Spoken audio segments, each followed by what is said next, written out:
If we're not living with purpose and intent, then we're not living the way God envisioned.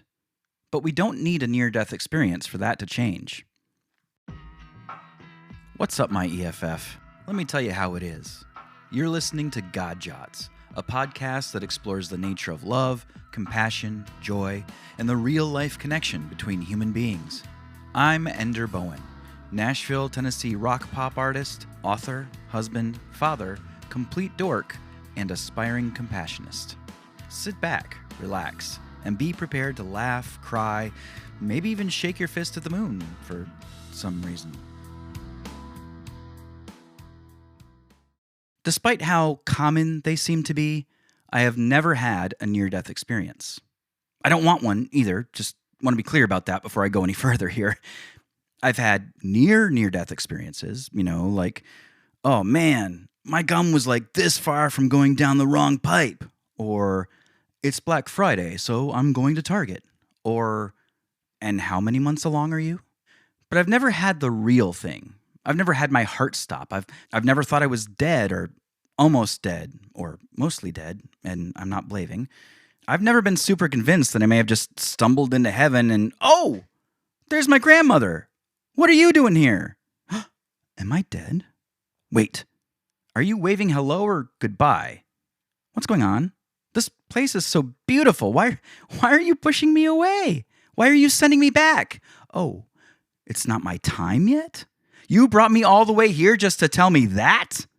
And then you get thrown into your body, which, given the circumstances, is not the most comfortable thing in the universe. Chances are, if you just saw your grandmother in heaven for a moment or two, your body is probably not in the best of shape.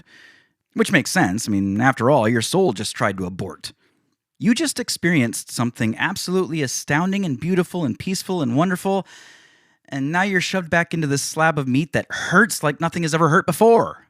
Quite the extreme change, huh? Like throwing a frozen turkey into a deep fryer.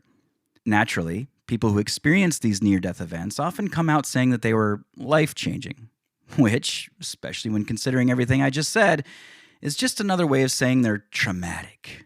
Hard pass.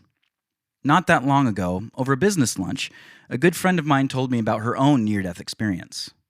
I won't get deep into the details. They're personal to her, and she shared them with me in confidence, but suffice it to say she got into an accident, nearly died, and in fact was considered dead at one point, spent a few minutes hanging out in heaven, which was wonderful and beautiful, of course, and then came back down to earth with a bang and a clatter, and a scream or two. Sure enough, she described it as life-changing. Suddenly, there was a whole new reality to, well, reality.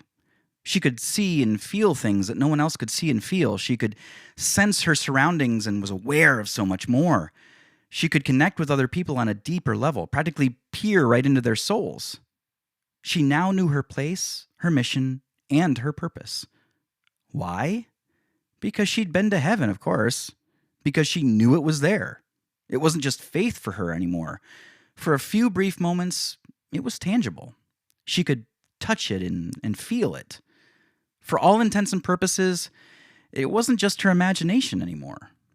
Her story, and what came of it as a result, was so vivid and incredible that I couldn't stop myself from saying, I want a near-death experience too! Well, that's odd. Didn't I just say hard pass on that idea? A few years ago, around Christmas time, I happened to catch myself in the mirror one morning and I thought, gosh, I look fat, ugly, out of shape, way older than I actually am. I need to do something about this. So I changed my diet, cut down on sugary things. I rarely have sweets, candy, regular soda, or anything super high on carbs. Tried to exercise more and cut out some of the things in my life that were causing me stress. As a result, today I feel better, look healthier and younger, and I'm generally more comfortable about my own appearance, particularly when I go out in public. It was hard to accomplish, and for some reason it's been even harder to maintain, but it was the right thing to do. And I did it because what I saw in the mirror was a kind of warning sign, a look at something I didn't want to become, that shocked me into making better decisions about my health. It's kind of Christmas Carol, isn't it? In that sense, just looking in the mirror was a life-changing experience. Not altogether different from the way my friend's near-death changed the way she viewed the world in her own place and purpose in it. I've always wanted to be able to touch people the way she touches people, to help, to guide, to really see them, to walk through the world confidently with no fear, with the knowledge that something really, truly exists beyond it. I struggle with that because I don't really actually know it like she does. I don't know it like she does because I haven't had that near death experience that she's had. It's not unlike being aware, deep down, that I need to make a change in my diet and my health, but not doing anything about it until I'm truly faced with that reality, like I was when I looked in the mirror. If I already sensed that I needed to make that health change, why didn't I just do it? Why did I need that morning reflection to shock me into doing it? Likewise, if I already know what I want to do, what I would want a near-death experience to trigger, then why in the world would I need a near-death experience to make that happen?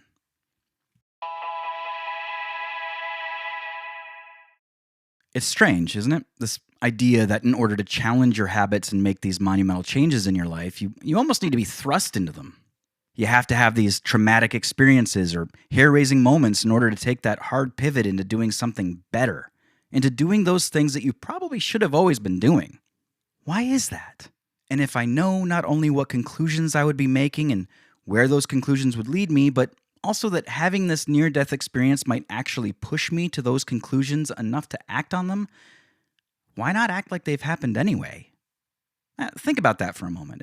If I already know that having a near-death experience might cause me to see the world a certain way and to take certain actions because of that, why am I waiting around for a near-death experience to make that happen? Why don't I just act like it already has? It's not like I need convincing. I didn't with the change in diet and exercise either. I already knew what I should have been doing. I wasn't doing it. Why do we need that wake-up call, whatever form that takes? I'm pretty convinced that God and heaven exist. I don't necessarily need to touch them to know that. I know that I'm capable of walking the world confidently, with no fear, with the knowledge that something really, truly exists beyond it. I know that I have a passion and ability to really deeply touch people, to help, guide, and really see them, lift them up even. In essence, I know what my place, my mission, and my purpose are. I've always known. So maybe I don't need a near-death experience. Maybe what I need is something more akin to a near-life experience.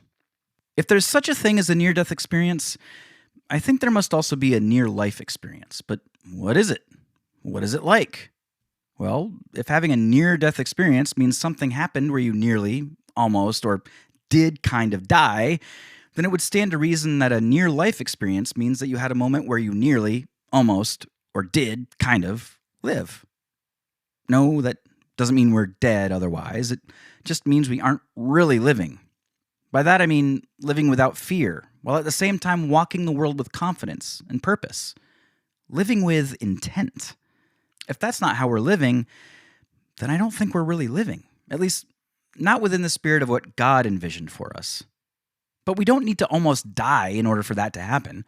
Maybe we just need to get a sense of what living is like. Maybe we just need to take those little baby steps that get us a little closer to living that life, to catch a glimpse of it. A near-life experience. If we're supposed to live with purpose and intent, then the way to get there must also be intentional. Que Supri, I have more than a few thoughts on how we might do that. Number 1, cultivate mindfulness. Begin by embracing mindfulness practices.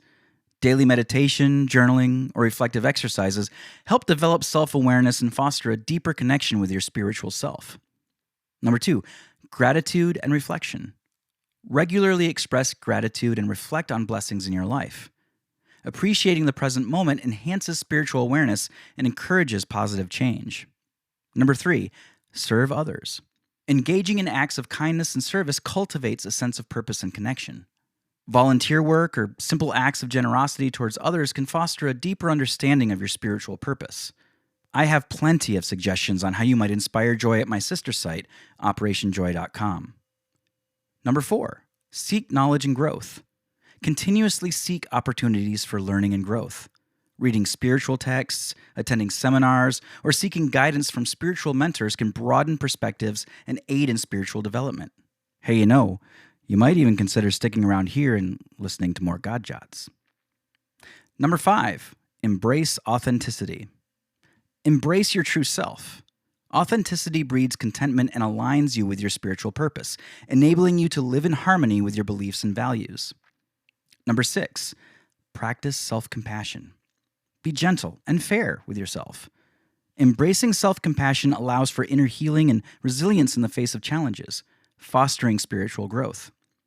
Number 7, set intentions and goals. Set clear intentions aligned with your spiritual purpose. Establishing goals empowers you to take actionable steps towards realizing your aspirations. Not everyone has a near-death experience, but you don't have to wait for things to happen to you in order to make big, lasting changes and to connect with God and your purpose on a spiritual level. You have the power to make these things happen. You always have. So start taking those steps today. Be that change. Be that little light.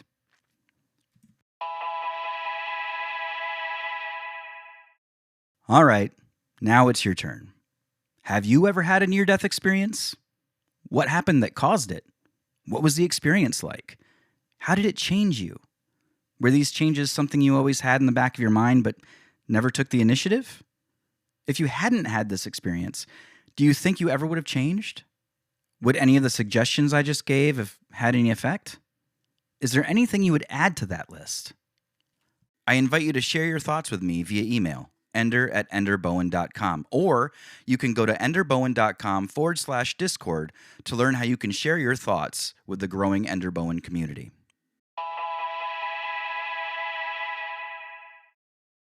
I would love for you to share your thoughts about this episode with my growing community of aspiring compassionists. Find out how to join us on Discord by going to enderbowen.com/Discord. Look how easy I made that. If you like this episode, please subscribe to the God Jots podcast on your favorite podcast streaming service. You can also check out more God Jots, as well as subscribe to the mail list for ebooks, updates, and exclusive content at godjots.com.